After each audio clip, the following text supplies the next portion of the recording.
राष्ट्रवादी काँग्रेस शरदचंद्र पवार पक्षामधनं बीडचे रमेश अडसकर यांनी आज अजित पवारांच्या राष्ट्रवादीमध्ये प्रवेश केलेला आहे। खरं तर गेल्या विधानसभेच्या निवडणुकीमध्ये रमेश अडसकर यांनी भाजपमधून राष्ट्रवादी शरद पवारांच्या पक्षात प्रवेश केला आणि आज त्यांनी अजित पवारांच्या उपस्थितीमध्ये पक्षप्रवेश केला। त्यांच्यासोबत असंख्य पदाधिकाऱ्यांनी बीडच्या राष्ट्रवादीमध्ये प्रवेश केलेला आहे। रमेश अडसकर आपल्या बरोबर आहेत, त्यांच्याशी बोलणार आहोत। रमेश अडसकर जी अशी कोणती अडचण आली की शरद पवारांची तुम्हाला साथ सोडावी लागली आणि अजित पवारांना तुम्हाला हाताशी धरावा लागलाय? आज सर्वप्रथम मी राष्ट्रवादी काँग्रेस पार्टीचे राज्याचे उपमुख्यमंत्री तथा देशाचे अध्यक्ष अजितदादा पवार साहेब यांचे मी आभार मानतो।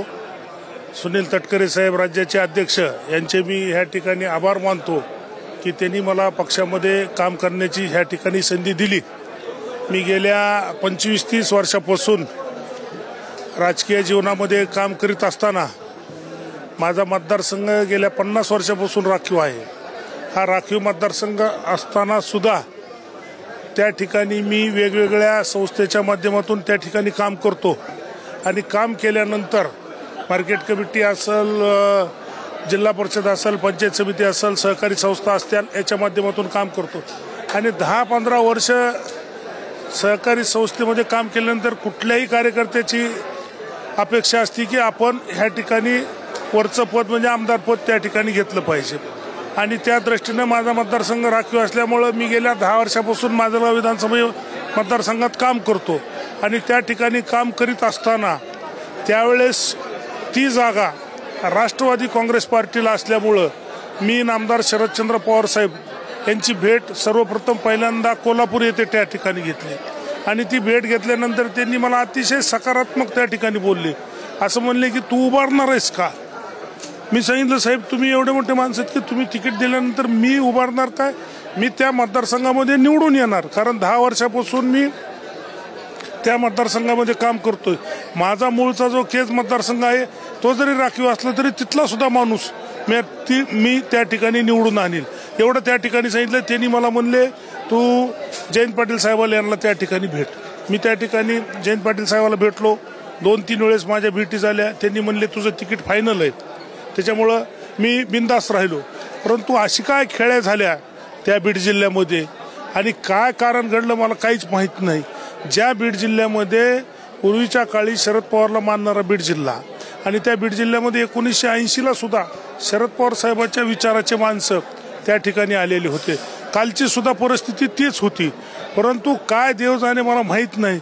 परंतु असं काही त्या ठिकाणी झालं की ज्या ठिकाणी सगळे आमदार निवडून येणार होते त्या ठिकाणी फक्त एकच आमदार त्या ठिकाणी निवडून आला, कारण बऱ्याचशा देवाणघेवाण झाल्यात असं मला त्या ठिकाणी वाटतं। ही देवाणघेवाण कोणी केली? कारण की त्यावेळेस तुम्ही भाजपचे त्या ठिकाणचे महत्त्वाचे नेते होता बीड जिल्ह्यातले, तुम्हाला असं वाटलं की शरद पवारांची लाट आहे म्हणून तुम्ही शरद पवारांकडे वळला, मग तुम्हाला वाटलं तिकीट मिळणार, मग तिकीट तुमचं कापलं गेलं।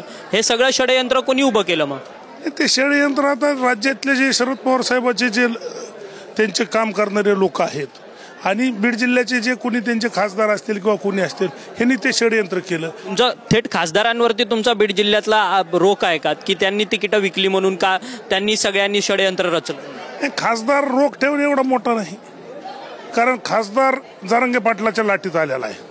खासदार काय असा स्वतः निवडून आलेला नाही, त्यांनी नगरपंचायत असेल, ग्रामपंचायत असेल ही बघितलेलं आहे, त्याच्यामुळे त्यांचं नाव घेण्यासारखं नाही। ज्यांना शरद पवार साहेबांनी राज्याचं प्रमुख केलं त्या माणसांना कळायला पाहिजे होतं। त्यांच्याकडं त्यांनी बरेचसे सर्वे केलेले होते, त्या सर्वेमध्ये सुद्धा माझं नाव होतं।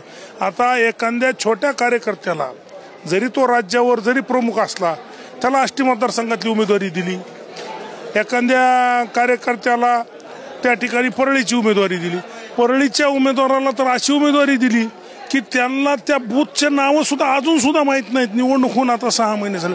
अशा कार्यकर्त्याला त्या ठिकाणी उमेदवारी दिली। माझ्यासारख्या कार्यकर्त्याला जी 10 वर्षापासून त्या ठिकाणी संघटना बांधणीचं काम केलं, माझ्या सुद्धा कार्यकर्त्याला त्या ठिकाणी उमेदवारी डावलली, म्हणजे निवडणूक लढवायची म्हणून त्यांनी त्या ठिकाणी लढविली। आणि मला वाटते की त्याच्यामध्ये निश्चित त्यांना सुद्धा म्हणजे दुसऱ्या पक्षाचेच लोक निवडून आणायचे होते का काय अशी शंका मला त्या ठिकाणी यायला लागली आहे। राजेश्वर चव्हाण आहेत आपल्याबरोबर, बीड जिल्ह्याचे राष्ट्रवादीचे जिल्हाध्यक्ष आहेत. खरं तर बीड जिल्हा हा राजकीय दृष्ट्या फार सेन्सिटिव्ह म्हणून ओळखला जातो. संतोष देशमुख सरपंच त्यांच्या हत्येनंतर खरं तर बीड जिल्हा संपूर्ण ढवळून निघाला. तुमच्या पक्षाच्या मंत्र्यांना स्वतः राजीनामा द्यावा लागला ज्यावेळेस संतोष देशमुख यांना कशा पद्धतीने मारहाण झालेली म्हणून फोटो बाहेर आलेले. आता पुन्हा एकदा अडसकरांच्या पक्षप्रवेशामुळे खरं तर बीड जिल्हा पुन्हा रुळावरती आलाय असं मानायला काही हरकत आहे की नाही? कारण की बीड जिल्ह्यातल्या तालुका प्रमुखांना देखील हटवण्याचे आदेश तुमच्या पक्षाच्या अध्यक्षांनी दिलेले होते. तसं तर कैलासवासी संतोष अण्णाच्या जी निगरून हत्या झाली त्याचा सगळ्यांनी निषेध केला. अजितदादा पवारांपासून ते गाव पातळीवरल्या माणसांनी सगळ्या महाराष्ट्राने निषेध केला. आणि जे कुणी गुन्हेगार आहेत त्यांना फाशी व्हावी ही सगळ्याची मनोमन इच्छा आजही आहे, काली होती आणि उद्याही राहणार आहे. आणि अडसकर हे जे घराणं आहे कैलासवासी बाबूराव अडसकर साहेबापासून हे एक राजकीयदृष्ट्या सक्षम कुटुंब आहे ते, कारण तळागाळात त्यांचा संबंध आहे. आणि रमेशराव अडसकर साहेब हे वडिलांनंतर पुन्हा चेअरमन झालेले आहेत त्या कारखान्याचे आणि त्यांचा संबंध हा गोरगरीब जनतेशी आहे. म्हणून निश्चितच अशी माणसं घेतल्याच्यानंतर पक्षात पुन्हा एकदा गतवैभव प्राप्त होईल अशी आम्हाला आशा आहे.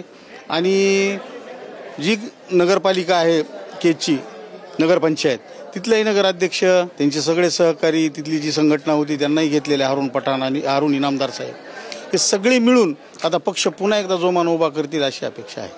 परंतु ते थेट आरोप लावतात आहेत तुमच्या बीड जिल्ह्याच्याच खासदारांवरती की बीड जिल्ह्यातल्या खासदारांनी गेल्या विधानसभेच्या निवडणुकीत शरद पवारांच्या पार्टीची सगळी तिकीटं विकली म्हणून. कारण हे काय तुम्हाला खरं वाटतं का? कारण की तुम्ही या ठिकाणी होता, पण तुम्हाला खरं वाटतं का? अडसकर साहेब जबाबदारीनं वक्तव्य करतात म्हणजे त्याच्यात काहीतरी तथ्य असेल, कारण ते त्यावेळेस त्या पक्षात होते. आता आज आमच्या बरोबर आलेत म्हणजे आत्तापासून ते आता राष्ट्रवादीचे सक्रिय कार्यकर्ते आणि आमच्या जिल्ह्याचे नेते झालेले. धन्यवाद, तुम्ही दोघांनी आमच्याशी बातचीत केली. खरं तर रमेश अडसकर आहेत जे साखर कारखान्याचे चेअरमॅन आहेत. त्यानंतर 2014ला मुंडेंच्या विरोधात खरं तर लोकसभा निवडणूक लढवली आणि आता गेल्या काही महिन्यांपूर्वीच ते शरद पवारांच्या राष्ट्रवादीमध्ये भाजपमधनं आलेले होते. तरी देखील आता ते अजित पवारांच्या राष्ट्रवादीमध्ये आलेले आहेत. आज त्यांचा पक्षप्रवेश झालाय.